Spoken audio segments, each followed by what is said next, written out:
안녕하세요 여러분들. 오늘은 매장 관리와 매장 경영의 2주차 수업입니다.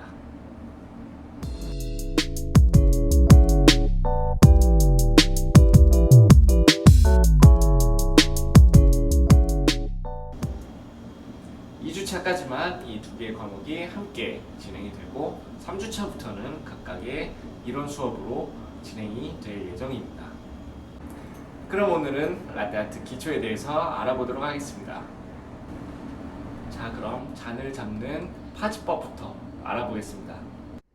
잔 손잡이를 잡는 방법은 입이 닿는 윗부분에 오염이 되지 않아 청결하다는 장점이 있지만 방향 전환이 힘들어 한 가지 방향으로만 그림을 그릴 수 있다는 단점이 있습니다. 이 방법은 엄지와 검지를 넓게 벌려 잔 윗부분에 입이 닿지 않는 곳을 잡고 나머지 손가락으로 감싸 잡는 방법으로 가장 안정적으로 잔을 잡을 수 있으며 방향 전환도 180도 가능해 다양한 디자인을 그릴 때 쓰입니다. 마지막으로는 잔 아랫부분을 손가락 끝마디 부분으로 잡는 방법으로 손목과 손가락을 회전시켜 방향 전환을 극대화하기 때문에 방향 전환이 많고 세세한 컨트롤이 필요한 프리프와 드로잉 디자인에 많이 쓰는 방법입니다.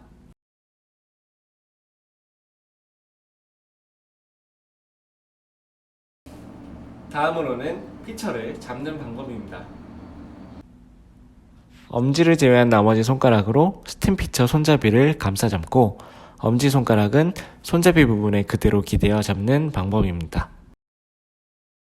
두 번째는 엄지와 검지를 제외한 나머지 손가락으로 스팀 피처 손잡이를 감싸 잡고 엄지와 검지는 손잡이 윗부분을 잡는 방법입니다.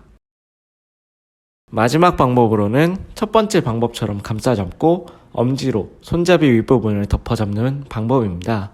스팀 피처 잡는 방법은 세 가지 중 자기 자신이 가장 편하게 잡을 수 있는 방법을 선택하시면 됩니다. 본격적인 시작에 앞서 필수적인 개념들을 설명드리겠습니다. 잔은 캔버스, 스팀 피처는 그림을 그릴 수 있는 붓, 에스프레소는 그림의 배경, 우유는 그림에 필요한 물감입니다. 텅 빈 캔버스에 하트를 그린다면 전체 면적을 다 쓸 수 있겠죠? 하지만 이렇게 배경 때문에 그릴 수 있는 공간이 작아진다면 하트도 작게 그릴 수밖에 없습니다. 라떼아트에서도 그림의 크기를 결정짓는 것이 이 안정화 작업입니다. 안정화란 원하는 그림을 그릴 수 있도록 밑바탕을 채우는 과정으로 쉽게 말해 에스프레소에 우유를 부어 잔을 어느 정도 채워주는 겁니다.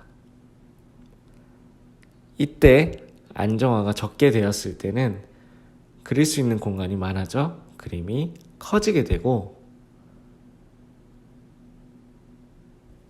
우유를 잔의 절반 이상이 되도록 부어 안정화가 많이 되었을 때는 그림을 그릴 수 있는 공간이 상대적으로 적어져 그림도 작게밖에 못 띄우게 됩니다. 따라서 그림을 그리기 전 내가 어떤 크기의 그림을 그릴지 생각한 후 안정화의 정도를 설정하는 것이 좋습니다. 다음 설명드릴 개념은 낙차입니다. 사전적 정의의 낙차란 높은 곳에서 낮은 곳으로 떨어지는 물의 높낮이 차이입니다. 쉽게 폭포를 예로 들 수 있는데 낮은 폭포와 높은 폭포에서 물이 떨어졌을 때 수면 밑의 상황을 보면 낮은 폭포는 물이 빨려 들어가는 것이 적을 것이고 높은 폭포는 아주 깊게 빨려 들어갈 것입니다. 라떼아트를 할 때에도 너무 높은 곳에서 우유를 떨어뜨리게 되면 그림이 뜨질 않고 빨려 들어가기 때문에 잔을 최대한 기울이고 안정화 작업으로 낙차를 줄여 최대한 붙여서 그림을 그려야 합니다. 시범 영상을 보면 안정화 작업을 하였어도 그림을 그릴 때 너무 높은 곳에서 우유를 부어 그림이 처음에는 빨려 들어가고 그림도 뿌옇고 선명하지 않게 나오는 것을 볼 수 있습니다.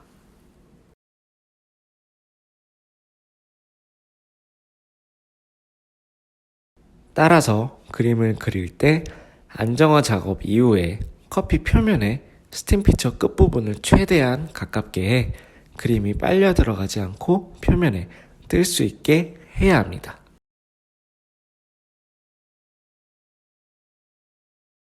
두 개를 놓고 비교해 보자면 낙차가 큰 그림은 가장자리가 뿌옇고 결이 보이지 않는 반면에 낙차가 작은 그림은 가장자리도 선명하고 결이 눈에 띄게 보입니다. 그렇다고 낙차를 무조건 작게 하는 것은 아닙니다. 가장 이상적인 하트는 낙차를 줄여 그림을 띄우고 끝 마무리는 피처를 들어 올려 낙차가 생기게 해 그림이 빨려 들어가서 하트 끝부분을 뾰족하게 만드는 것입니다. 여러분들이 낙차라는 개념을 이해하셨다면 이렇게 하트를 만들고 피처를 높게 해서 쓱쓱 싹싹 지우는 것도 할 수 있습니다.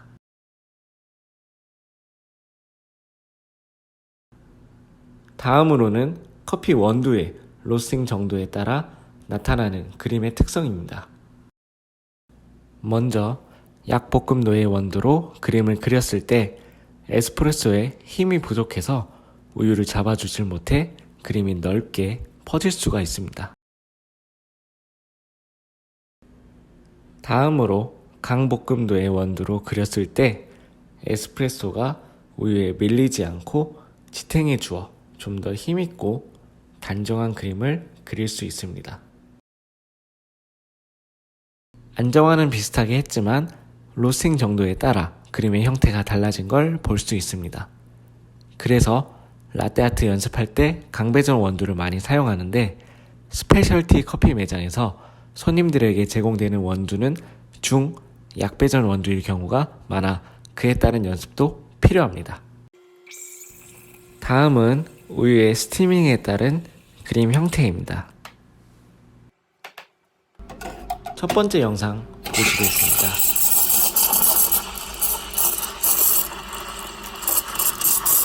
치직치직 소리가 많이 나는 게 들리시나요?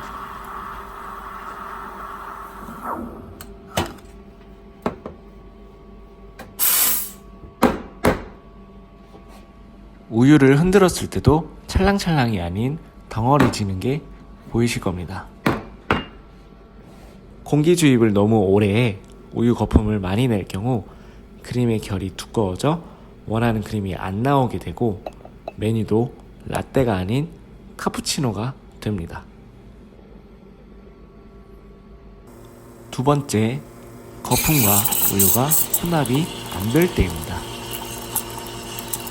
처음에 스팀이 어느 정도 잘 되는 듯 싶다가 자칫 잘못하여 거품이 추가적으로 생성이 되고 혼합이 안 되었습니다. 거품은 냈지만 우유와 제대로 혼합이 되지 않아 우유 표면에 몽글몽글 거품이 올라온 상태입니다.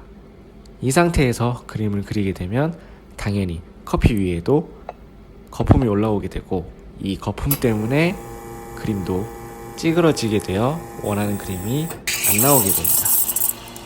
마지막으로 정상적인 스티밍과 그림입니다. 치직치직 공기 주입도 잘 되고 혼합도 길게 잘 된 상태입니다.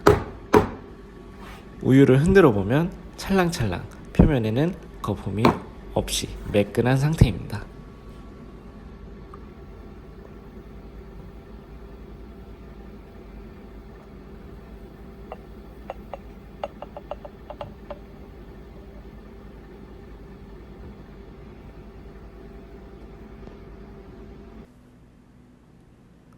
거품을 걷어보면 첫 번째는 거품이 두꺼워 라떼가 아닌 카푸치노가 되었고 두 번째는 거품의 양은 괜찮으나 혼합이 제대로 이루어지지 않아 마셨을 때 질감은 거칠고 디자인도 이쁘질 않습니다.